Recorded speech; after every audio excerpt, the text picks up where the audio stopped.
കുറേ നാളുകൊണ്ട് മേടിക്കണം എന്ന് വിചാരിച്ച ഈ വീട്ടിലില്ലാതിരുന്നൊരു സാധനമാണിത്. ഫ്ലിപ്കാർട്ടിൽ ഓർഡർ ചെയ്ത് പ്രോഡക്റ്റ് വന്നിട്ട് അതിൻ്റെ തൊട്ടടുത്ത ദിവസമാണ് ഇതിൻ്റെ ഇൻസ്റ്റലേഷനായിട്ട് നമുക്ക് അലോട്ട് ചെയ്തിരുന്നത്.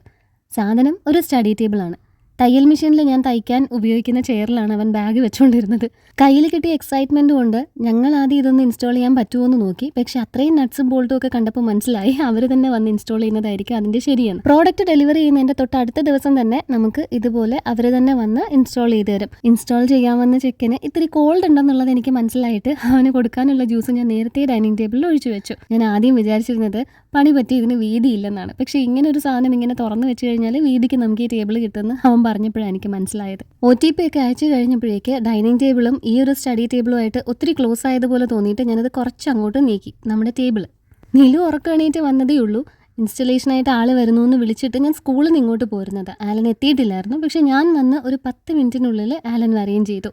ഇതിൻ്റെ ഫുൾ വൈറ്റും അല്ലെങ്കിൽ കുറച്ചുകൂടെ ഡാർക്കായിട്ടുള്ള വുഡും വൈറ്റും ഒക്കെ അവൈലബിൾ ആണ് കേട്ടോ. എൻ്റെ ഈ ഒരു കൈ ഞാൻ അങ്ങനെ കാണിച്ചത് അതിൻ്റെ ഒരു മെഷർമെൻറ്റ് കാണിക്കാനായിട്ടാണ്.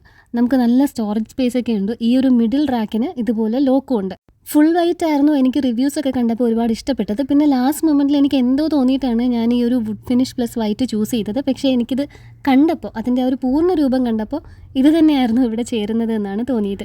ഇപ്പോൾ ഈ വുഡൻ റാക്കിൻ്റെയൊക്കെ ഇടയിലൂടെ കാണുന്ന ആ പോർഷൻ നമ്മുടെ മതിലല്ല, അവിടെ ഒരു ബോർഡ് തന്നെയുണ്ട് കവറിങ് ആയിട്ട്. ഏറ്റവും താഴെ മാത്രം ഓപ്പൺ സ്പേസ് ആണ്. അവിടെ കാണുന്നത് നമ്മുടെ മതിൽ തന്നെയാണ്. ഇതിനിപ്പോൾ ഞാൻ സ്പെഷ്യലായിട്ട് ചെയർ മേടിക്കാതിരുന്നത് 2 പ്ലാസ്റ്റിക് ചെയർ ഈ വൈറ്റ് നമ്മൾ ഓൾറെഡി ഓർഡർ ചെയ്തിട്ട് സിറ്റ് ഔട്ടിലേക്ക് വേണ്ടി മേടിച്ചിട്ടുണ്ടായിരുന്നു.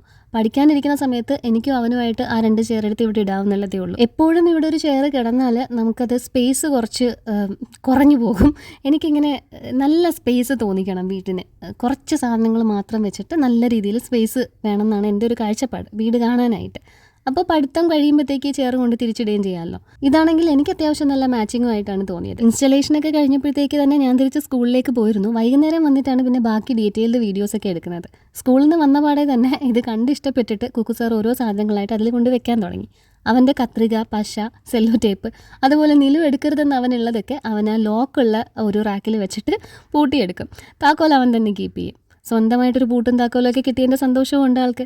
ഫൈനൽ ലുക്ക് ഇതായിരുന്നു. അവന് കുറച്ച് പടമൊക്കെ ഇതിൻ്റെ സൈഡിൽ ഒട്ടിക്കണം എന്ന് പറഞ്ഞപ്പോൾ ഞാൻ ഇതുപോലെ ഒരു ഷീറ്റ് മേടിച്ച് ആദ്യം മതിലിൽ ഒട്ടിച്ചു. അതിനുള്ളിൽ ഇഷ്ടമുള്ള പടമൊക്കെ ഒട്ടിക്കാൻ പറഞ്ഞു. പിന്നെ ഇന്ന് നമുക്ക് വലിയൊരു വിശേഷം കൂടെ ഉണ്ടായിരുന്നു. ഇവിടുത്തെ കൊല 2-3 പഴം പഴുത്തിട്ട് കാക്ക കൊത്തി തുടങ്ങിയിരുന്നു. ഏത്തക്കയാണെന്ന് കരുതിയിട്ടാണ് കിളിപ്പിച്ചത്. പക്ഷേ നല്ല നാടൻ പഴമായിരുന്നു. കുക്കു സാറിന് സ്വന്തമായിട്ട് ഒരു സ്റ്റഡി ടേബിൾ ഉള്ളതിൻ്റെ ജാടയും എനിക്കിപ്പോൾ സ്വന്തമായിട്ട് അടുക്കളയിൽ ഒരു കൊലയുള്ളതിൻ്റെ ജാടയാണ്. സ്ഥിരം ഇവിടെ പുട്ടും ഉപ്മാവും ചെയ്ത് തകർത്തുകൊണ്ടിരിക്കുക.